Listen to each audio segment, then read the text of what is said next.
Bos días a todos desde o meu recuncho de Trevinca. Hoxe quero vos falar coa magnífica palabra do eminente escritor Ramón Loureiro, con quen me honro compartir espazo no grupo cultural Nós, a xente do redor, do que hoxe leerei un delicioso relato que nos regala no número 14 da nosa revista e que titula O fermoso país dos devotos do pan. Non sei moi ben como explicalo, pero hai algo máis nas maravillosas terras de Ourense que fai que cada vez que volvo a elas, xa sexa en persoa ou co corazón, sinta que habito unha maxia. Unha maxia que, como diría Carlos Casares, é unha casa e unha viaxe á vez. E algo terá iso que ver, non lles parece, co feito de que, do mesmo xeito que a terra de Escandoi, que ten o seu epicentro en Silobre, no que nacín, é unha terra do pan, tamén Ourense todo. É moi especialmente ese irrepetible lugar que é Cea. É un país de panadeiros, como o é unha terra do pan, digo, esa Galicia do norte, desde a que hoxe lles escribo.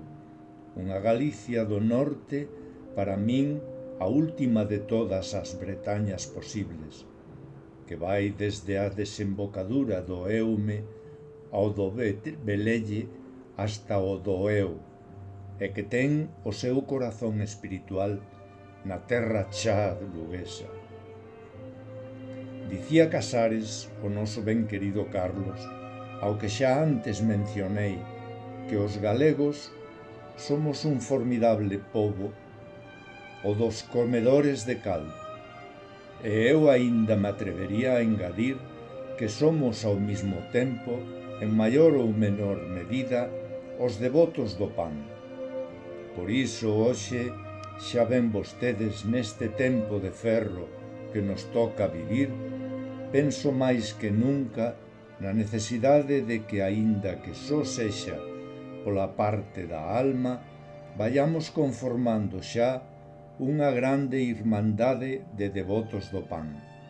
Unha irmandade que xunte todas as terras polas que andou San Rosendo, as terras nas que naceu o bispo Araúxo e as terras nas que Araúxo foi bispo, as terras nas que escribiu Otero Pedrallo, as terras nas que Otero Pedrallo foi ver, desde San Andrés de Teixido ao confín onde se abrazan Europa, o Océano Atlántico e o firmamento. Teño que volver a Ourense canto antes. Teño que ir visitar ao Santo Cristo da Catedral. Teño que ir lembrar a Casares. Teño que ir ver ao meu ben querido Xavier, o irmán de Carlos, que para min é un parente máis. E naturalmente teño que irvos dar as grazas a vos, meus amigos de Ourense, darvos as grazas por todo canto vos debo e porque sempre facedes que todo sexa mellor. Gracias, Ramón.